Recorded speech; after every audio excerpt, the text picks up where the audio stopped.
What did they do that was so bad that you were willing for them to be killed? Nothing. Did you think about the next morning my parents will be dead? You had two little brothers in the house. What was going to happen with them?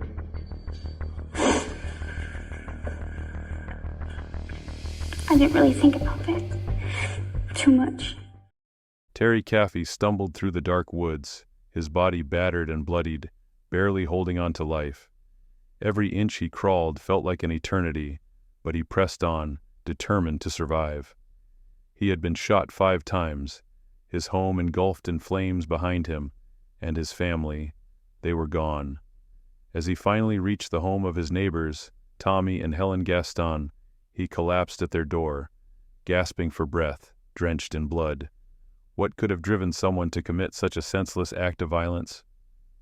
Who could have orchestrated the brutal murder of Terry's entire family? The answers to these haunting questions would send shockwaves through the small town of Alba, Texas. The truth, when it came to light, would leave the community reeling.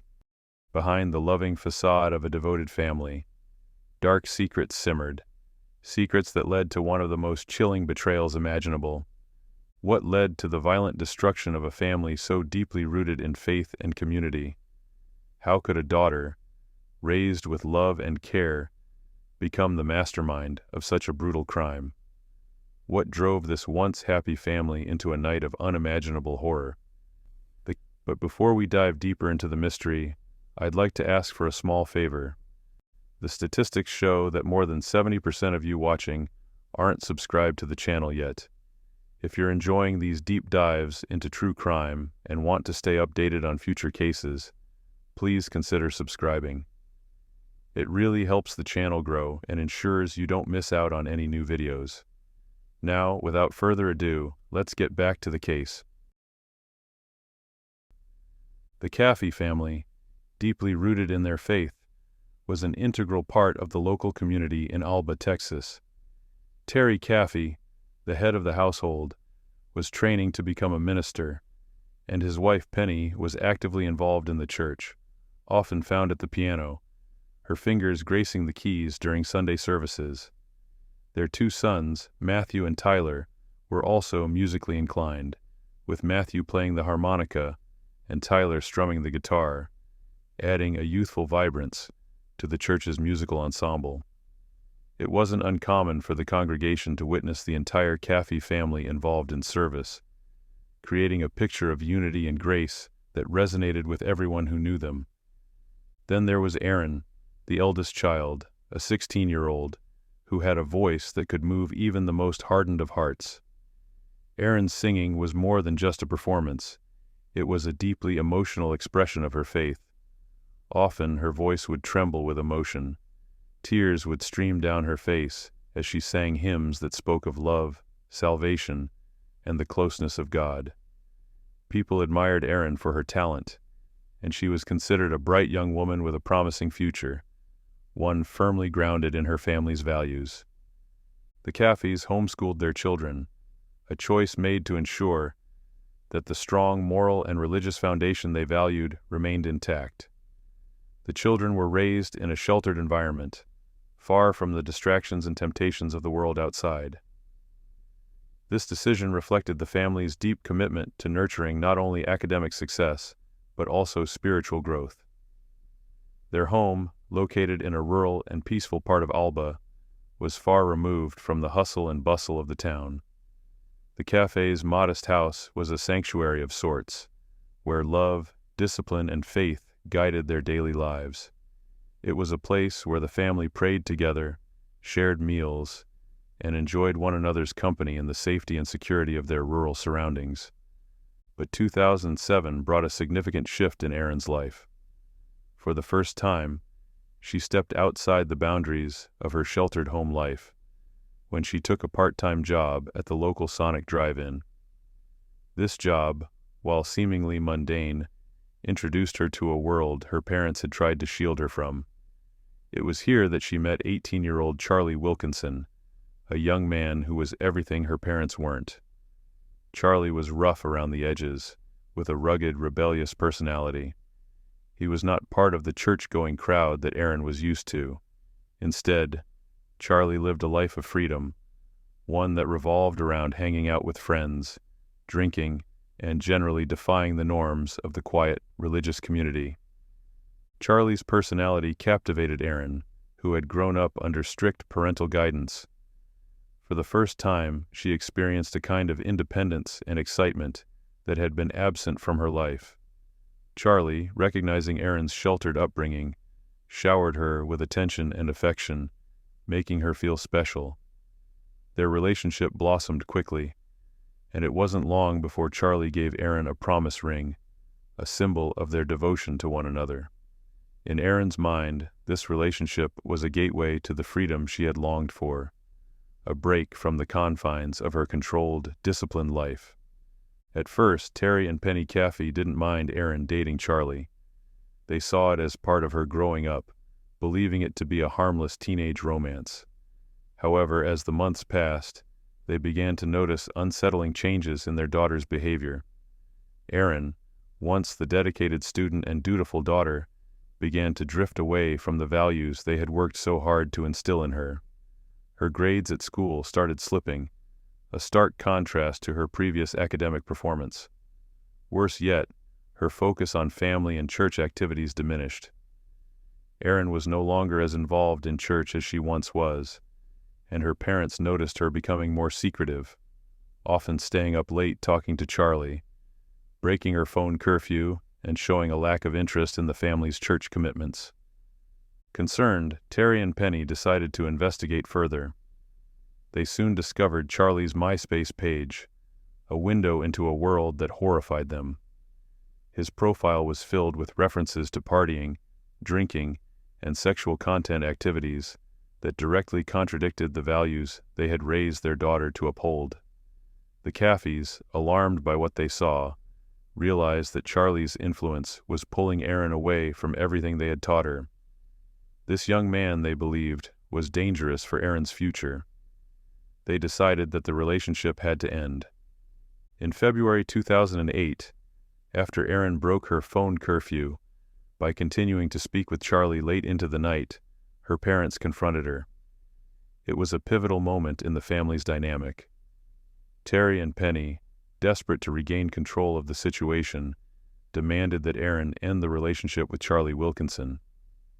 They were firm in their decision, believing that cutting off this unhealthy relationship would allow Erin to refocus on her education and her spiritual life.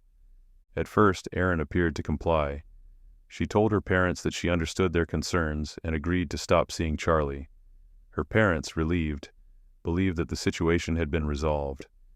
They trusted that Erin would abide by their wishes and that life would return to the way it had been before. But what they didn't know was that Erin's agreement to end the relationship was a facade. Beneath the surface, resentment and anger had begun to fester in Erin's heart. Instead of accepting her parents' decision, Erin began to harbor dark thoughts about how to free herself from their control. What began as teenage rebellion soon spiraled into something far more sinister, a path that would lead to unimaginable tragedy. Terry and Penny, believing the issue was behind them, could never have anticipated the storm that was brewing.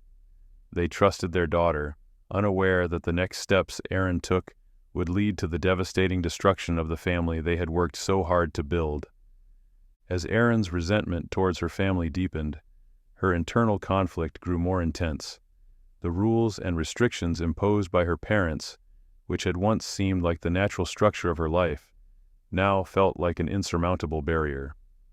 Charlie Wilkinson had become the center of her world, and in her young, impressionable mind, the only solution to being with him was to eliminate the source of the problem, her family. Instead of seeking ways to resolve the tension or understanding her parents' protective instincts, Erin's thoughts veered toward a dark, unimaginable solution: murder. Initially, Erin spoke about killing her parents in a casual manner. What started as offhand comments or expressions of frustration soon transformed into more serious conversations. Erin voiced her hatred and frustration to her close friends, perhaps seeking validation or even testing the waters to see if they would echo her sentiments. What might have been dismissed as a teenager venting about overbearing parents quickly became more deliberate. With each passing day, Erin's resentment festered, and she began to solidify her thoughts into a plan of action. The chilling aspect of Erin's plot wasn't merely the fact that she wanted her family dead. It was the cold, calculated manner in which she approached it. Rather than an impulsive act born out of rage, Erin took the time to meticulously plan the murders.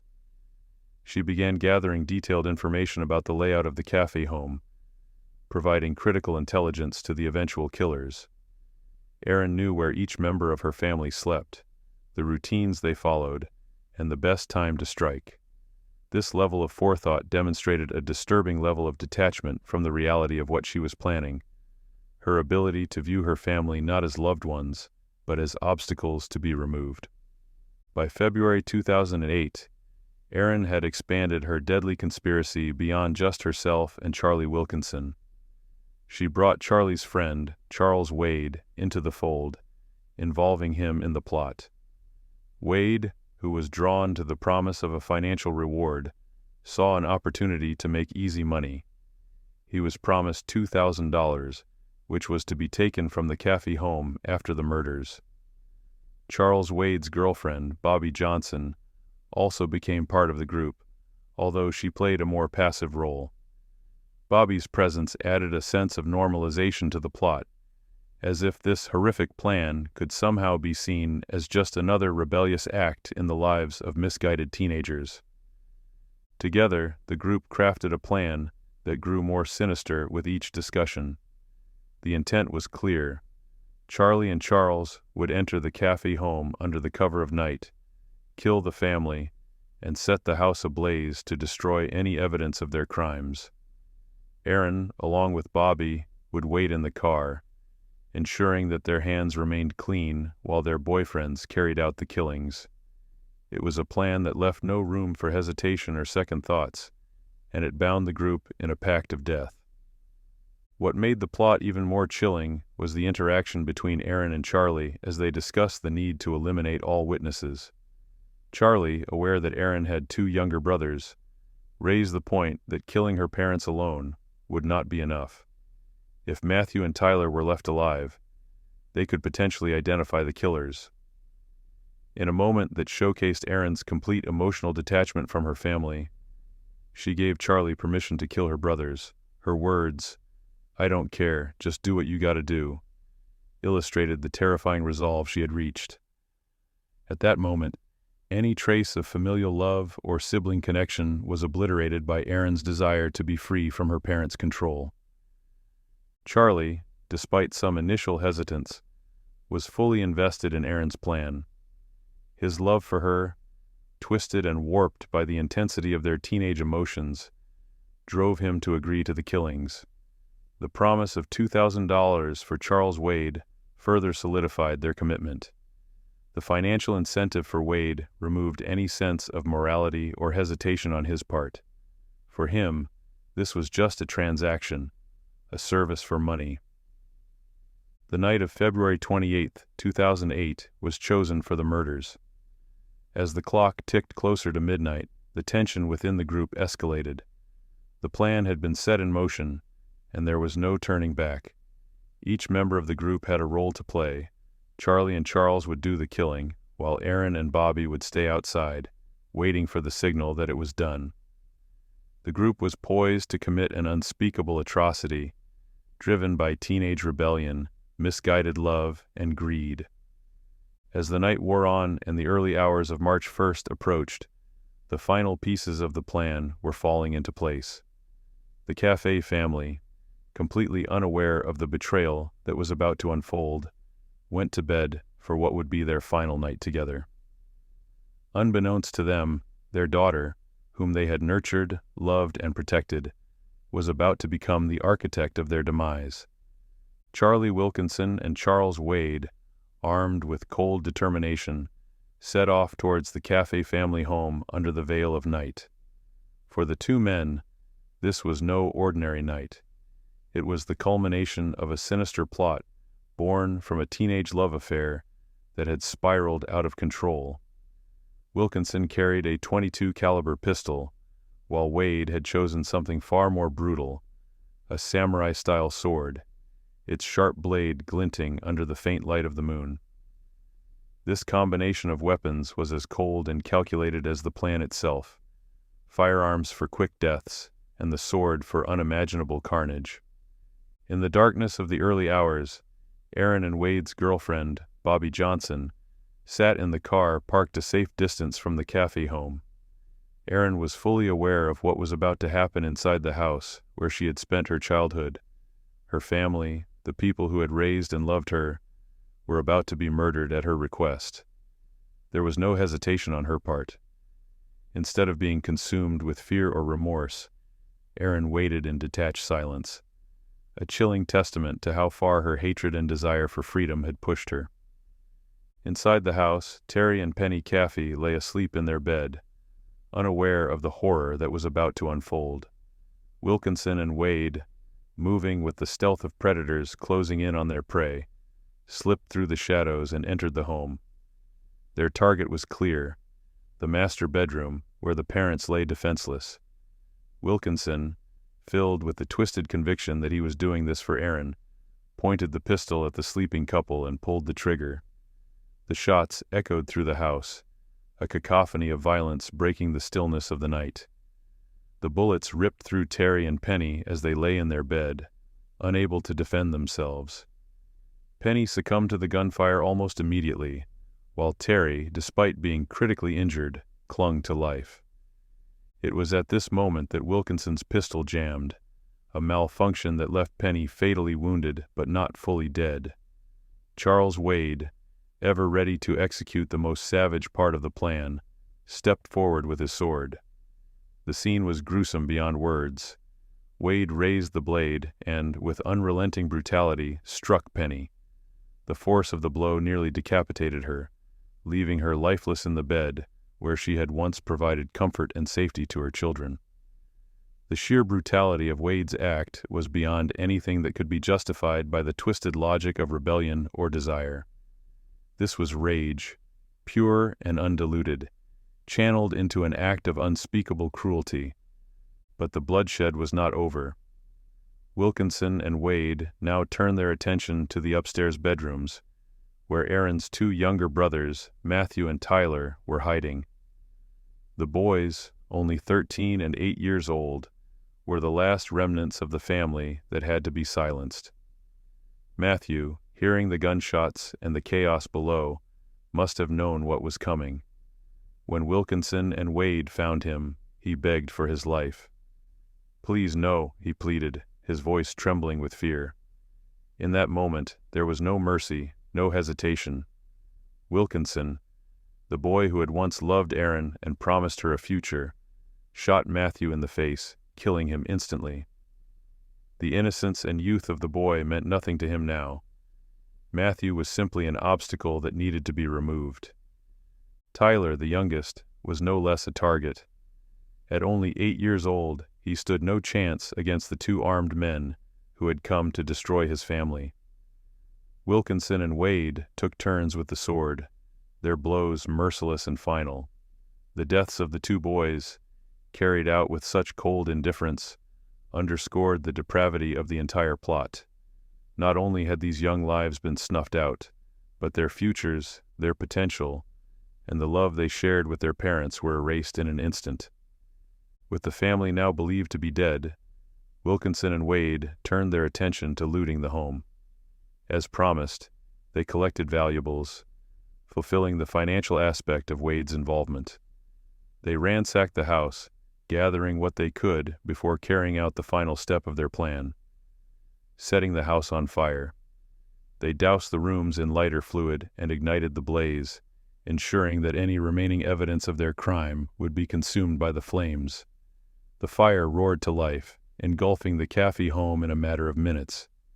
Outside, Aaron and Bobby watched the flames rise, knowing full well what had just taken place inside. For Aaron, this was supposed to be the beginning of a new life, one where she could be with Charlie, free from the constraints of her family's rules. She remained calm, detached from the reality that her parents and brothers lay dead inside the burning house. Her future was now tied to Charlie and the violence they had unleashed together. What none of them knew was that Terry Caffy, though gravely wounded, was not dead. Despite being shot 5 times and witnessing the massacre of his family, Terry's will to survive was stronger than the injuries inflicted on him. As the fire spread and the house crumbled around him, Terry found the strength to move. With every ounce of energy he had left, he crawled out of the bed, through the smoke and flames, and made his way to a nearby window. His body was battered, his vision blurred from the pain and blood loss, but somehow he managed to drag himself out of the house. In a superhuman effort, Terry began the long crawl through the dark woods that surrounded the house. With each movement, his injuries worsened, but the thought of survival, of seeking justice for his family, kept him going. He dragged his body through the brush, over roots and rocks, leaving a trail of blood behind him. It took Terry an hour to make the painful journey, each minute feeling like an eternity.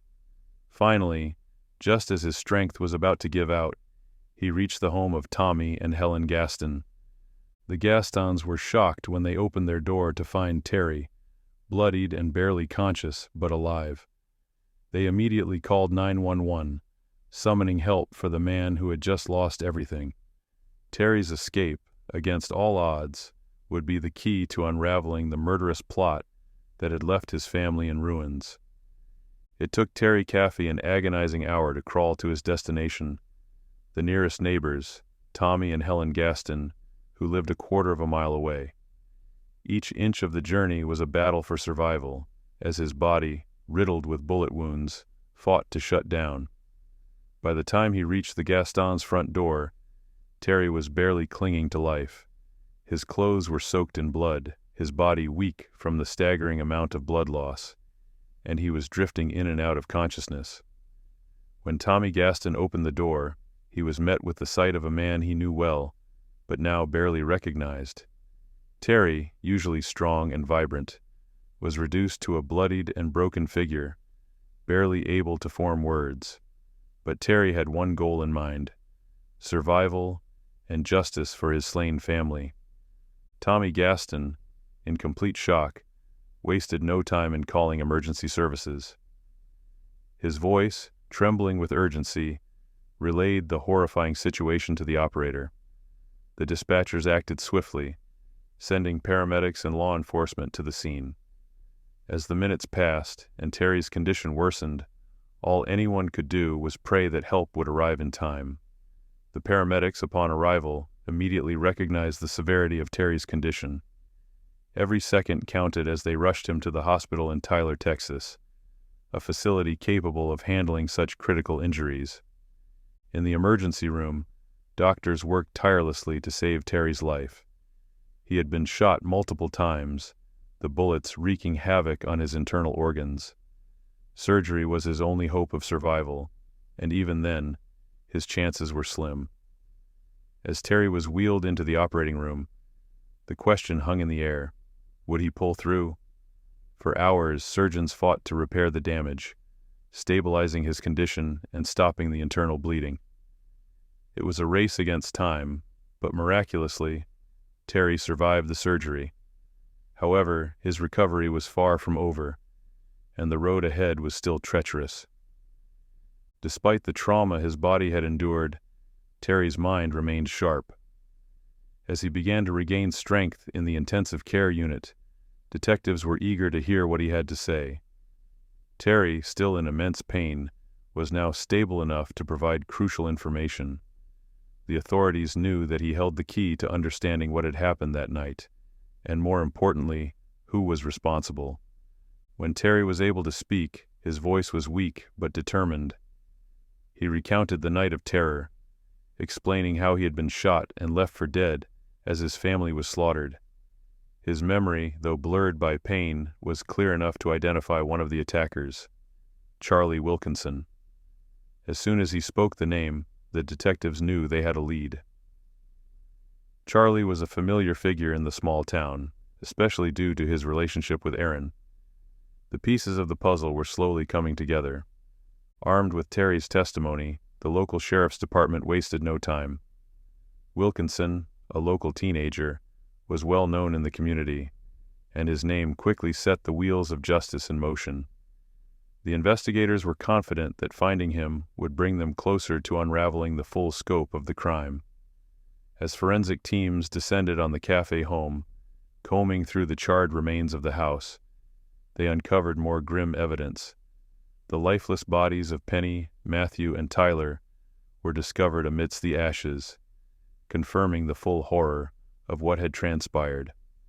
The once happy and vibrant Caffy home was now reduced to smoldering ruins, a heartbreaking reminder of the night's brutality. The investigation moved rapidly, with law enforcement tracking down Charlie Wilkinson at a trailer where he had been staying with his friend Charles Wade. Aaron Caffy, initially thought to be missing or perhaps a victim of abduction, was also found there. When the authorities arrived, Aaron was in a state of apparent shock, claiming she had been kidnapped by Wilkinson and Wade. She maintained that she had been taken against her will and had no knowledge of the murders until after they had occurred. Her performance seemed convincing at first, and the initial assumption was that she was another casualty of this senseless crime. However, as detectives began to interrogate Charlie Wilkinson and Charles Wade, the narrative quickly shifted. Both men, confronted with the overwhelming evidence against them, began to talk. Their confessions were chilling, not just for the brutal nature of the murders, but for the shocking revelation of who had orchestrated the entire plot. Both Wilkinson and Wade pointed directly at Aaron Caffy. According to them, Aaron had been the mastermind behind the murders from the beginning. It was she who had insisted that her family had to die so that she could be with Wilkinson. In fact, Wilkinson had initially suggested that they run away together, but Aaron had refused. She wanted her parents and brothers dead, leaving no obstacles in the way of their future together. The details provided by Wilkinson and Wade painted a chilling picture. Aaron had not only planned the murders, but had given detailed instructions about the layout of the house, where her family would be sleeping, and how to carry out the attack. She had waited outside, fully aware of the carnage taking place inside her home, as her family was slaughtered one by one. Her role in the murders was not that of a passive victim, but of an active conspirator who had set the deadly events in motion. Within 24 hours of the murders, Aaron Caffy's story crumbled. The detectives, now armed with the confessions of both Wilkinson and Wade, were able to piece together the true story. Aaron, far from being an innocent bystander, had orchestrated the killings with cold precision. They swiftly arrested Aaron Caffy, Charlie Wilkinson, Charles Wade, and Bobby Johnson. As the case moved to trial, all 4 suspects were charged with capital murder. The heinous nature of the crime led prosecutors to consider the death penalty for Wilkinson and Wade. Both men cooperated with investigators, confessing their roles but attempting to shift blame onto Aaron. Despite this, the prosecution sought harsh sentences for both, given the premeditated and brutal nature of the murders. Aaron's trial was more complex. Although she didn't physically commit the murders, the evidence against her as the mastermind was overwhelming. Her conversations with friends and her instructions to Wilkinson and Wade painted her as the driving force behind the crime. Bobby Johnson, though less involved, also faced charges for her role in the planning.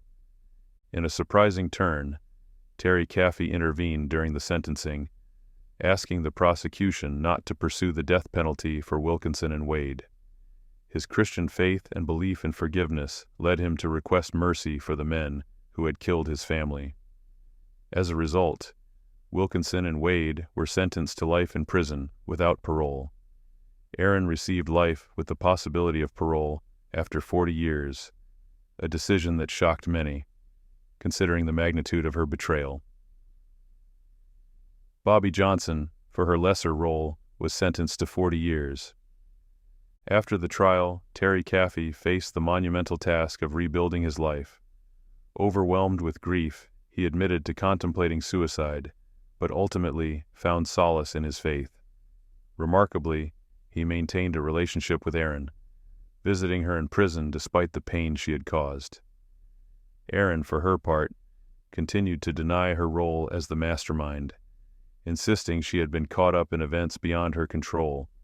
Despite her claims, Terry's faith allowed him to forgive his daughter, though their relationship remained deeply strained. Terry later wrote a book, Terror by Night, recounting the events and his journey toward forgiveness. His story became one of survival and resilience, though the emotional scars remained. Erin Caffy remains incarcerated, serving her life sentence at the Texas Department of Criminal Justice. She will be eligible for parole in her mid-50s, but her actions remain a chilling reminder of the betrayal. Charlie Wilkinson and Charles Wade continue to serve life sentences without parole, while Bobby Johnson serves her 40-year sentence with the possibility of parole in the future. Their roles in one of Texas's most infamous family murders will never be forgotten. As we reflect on this tragic story, one can't help but wonder, could anything have been done to prevent such a devastating outcome?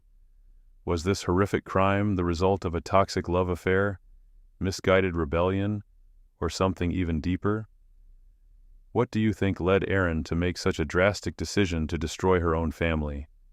Could her punishment ever bring true justice? Or will the wounds left behind by her betrayal remain forever open? Let us know your thoughts in the comments below. Do you believe Erin Caffy should ever be eligible for parole? And what impact do you think the possibility of forgiveness plays in such a heartbreaking case? If you found this story compelling, be sure to like, share, and subscribe for more in-depth looks at cases that have left communities shaken to their core. We'll be back with more stories that will keep you questioning the darkest corners of the human mind.